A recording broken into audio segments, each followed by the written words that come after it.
screen. So with this, we'll more or less touch base with all important head and neck topics. Oral cavity was one thing which I hadn't covered so far. So we'll be doing that. I hope you've seen all the other head and neck sessions which I've taken: temporal bone, PNS, head and neck spaces, skull base. I'll be taking one more for skull base in the coming month. In this month, July schedule, I have put one class on skull base where we'll cover the masses. Okay, so that more or less completes the important parts, and then we'll do the niche topics later on.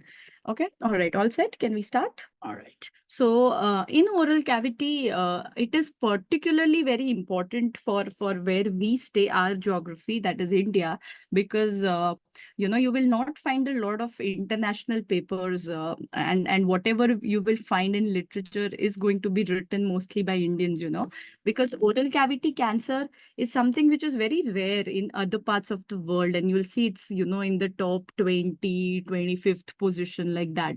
Whereas in India, after breast and cervix, it's the third most common cause of malignancy which exists, so it is very, very common that we see a lot of oral cavity cases. If you work in a cancer setup, like at AIMS we had IRCH, out of say 25 CT cases which were done in a day, around 10 cases were oral cavity malignancies. That's the magnitude, So as a radiologist, you need to be very familiar with the anatomy.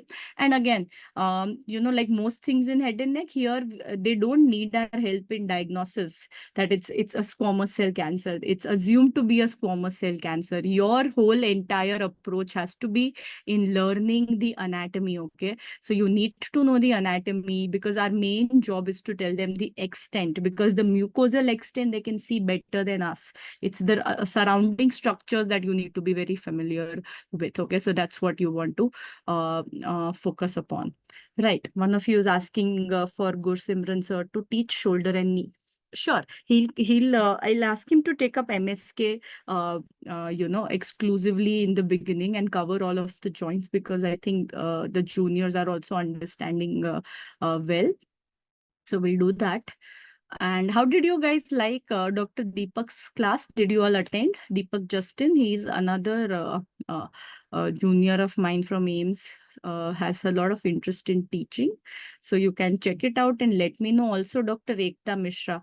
So we have brought in a few faculties who are new, because you liked Tani, you liked Gursimran. So just thought that, we can see a bit more. There are no other faculty coming up now. So you can let me know any suggestions or feedback that you have about any faculty as such, about me as well, So whatever else, whatever other requests, whatever it is that you would want us to work upon, we can definitely do that. Okay, so you can message here or you can message on the group. But first, let's start with oral cavity now. So cancer of oral cavity and oropharynx, as I said, is the most common malignancy of head and neck. Yeah, our motivation class is due. I promise you we'll do it in the next 1 week, okay? So we'll do it now. Did you hear that NEET PG got postponed? I was just waiting for it to be done, and then I can focus and I can take so many more classes, and it got postponed. Like, unbelievable stuff. I think you guys were waiting more. The pain is bigger for all of you who are GR1s, who were waiting, kab aayenge, and now it's just delayed without a date. So you guys have the most to suffer, I guess, with this decision. But yeah, so I'm also somebody who is not feeling very good about it, because I have to now, we were always saying this is the last class, and then the last class is just not happening. Yeah, it is really bad, how our education system is so screwed up, and whatever happens, like, unimaginable. One night before, they are saying that it's been cancelled or it's been postponed, which is very, very painful.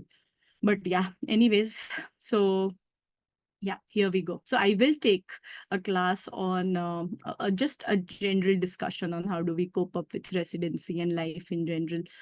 because I think this is a very testing time, especially if your department is not very supportive, seniors are not very supportive, then this time becomes a bit taxing, because everything seems new. Radiology particularly is something which is a slow learning curve. So in JR ship first year, it does seem overwhelming, and don't get to understand or read much, and you are just expected to report without knowledge. So we'll talk about it in some class for sure this week, and I'll bring Ravi if possible.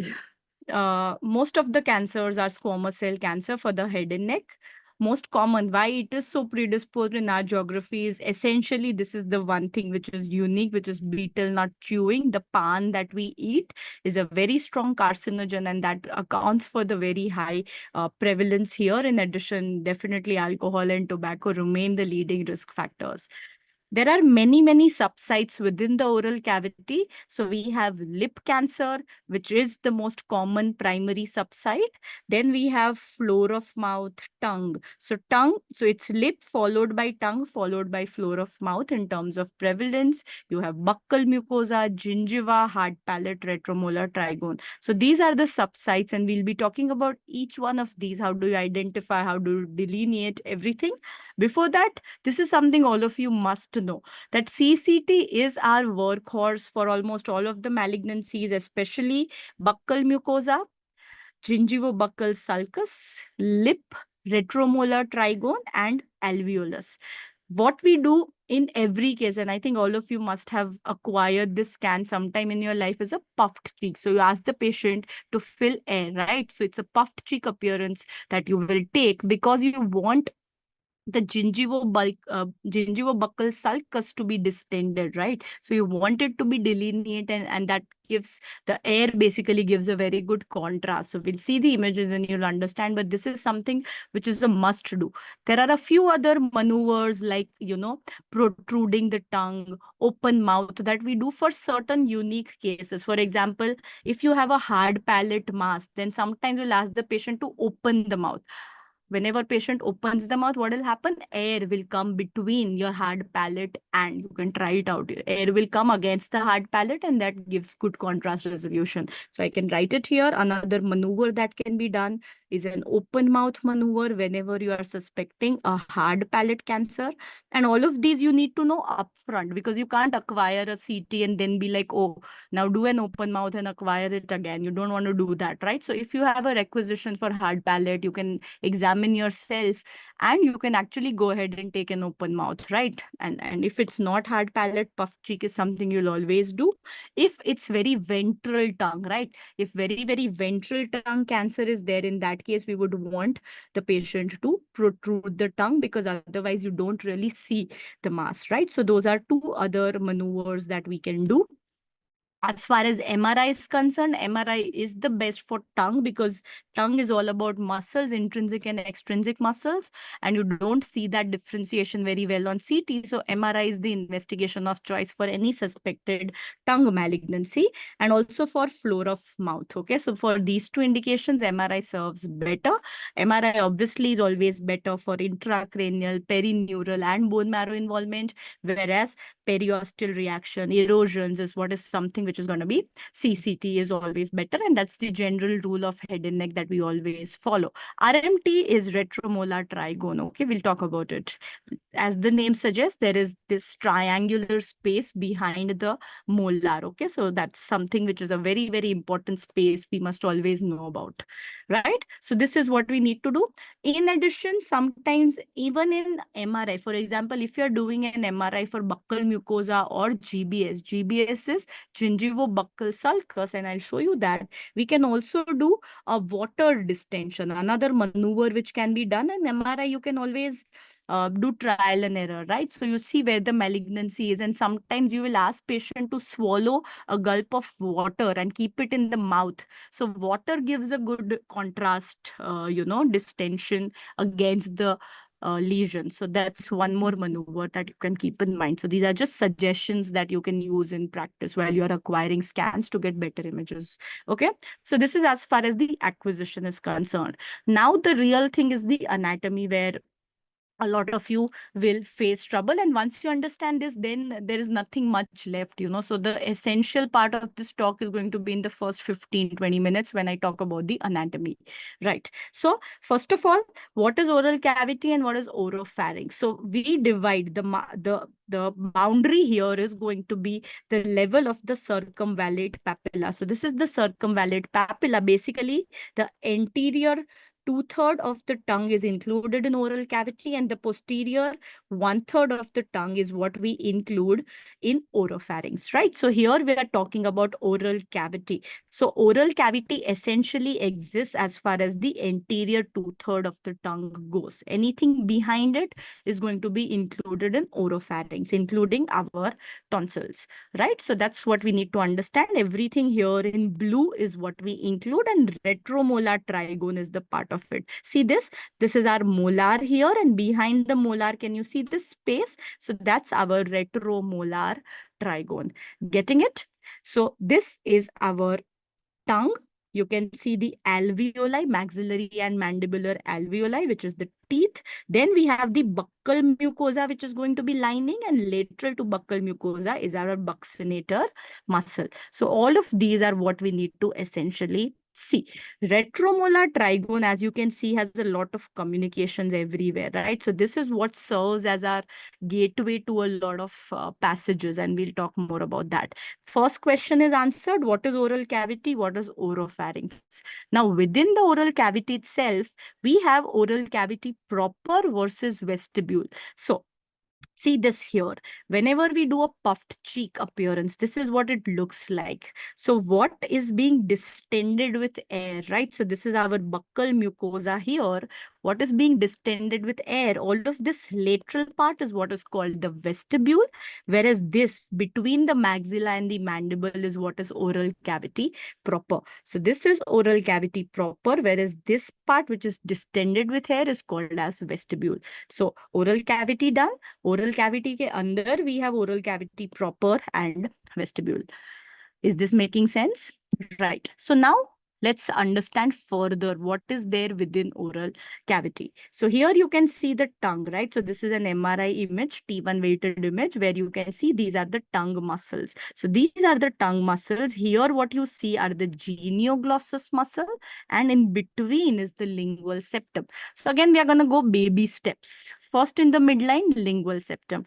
On the two sides is the main extrinsic muscle, which is genioglossus. ठीक है? यहाँ तक everybody is okay? Now, this is the buccinator. This is what lies outside, right? So this is our buccinator muscle, and this is our masticator space. Between buccinator and masticator space lies our retromolar trigone. So far, so good. So now we add up to it. Now let's learn the anatomy of the muscles on the axial section. I want you to remember one thing here. Alphabetical order. From medial to lateral, what is the arrangement of the three main tongue muscles or the three main oral cavity muscles? It's going to be in alphabetical order. So we have G, lateral to it is H, and lateral to it is M. So these are arranged in alphabetical order, medial to lateral. So see this, midline mein, I have the lingual septum, right, which is filled with some fat. All right. What is GG? This is our genioglossus. Okay? This is genioglossus. Then I have another muscle here, which is hyoglossus. Can you see this? Genioglossus, then H, hyoglossus, and then we have mylohyoid. Mylohyoid, as you might remember, forms a sling. On an axial section, it's the lateralmost muscle that you have. So can you remember this for me? It's G, H, and M. This is axial section. Now, in between here runs our neurovascular bundle. So here, this is our sublingual space. Can you also see the sublingual gland here? So this is our sublingual gland, and this is where runs the neurovascular bundle. Okay, so this is neurovascular bundle, and with that runs WD. WD is our Wharton's duct. Okay, so this is our Wharton's duct opening into the mouth. Right? So this is so far what we have learned, and you can see posteriorly here is the submandibular gland. So sublingual and submandibular have communications through some some gaps within the mylohyoid. That's how, have you heard of plunging ranula? That's how a ranula in the sublingual gland can plunge into the submandibular gland via mylohyoid. So now is that arrangement getting clearer? That, we'll see it in another plane as well, but this is what the arrangement is on an axial view, right? So this is about the axial section. Let's add further information to this. Let's see another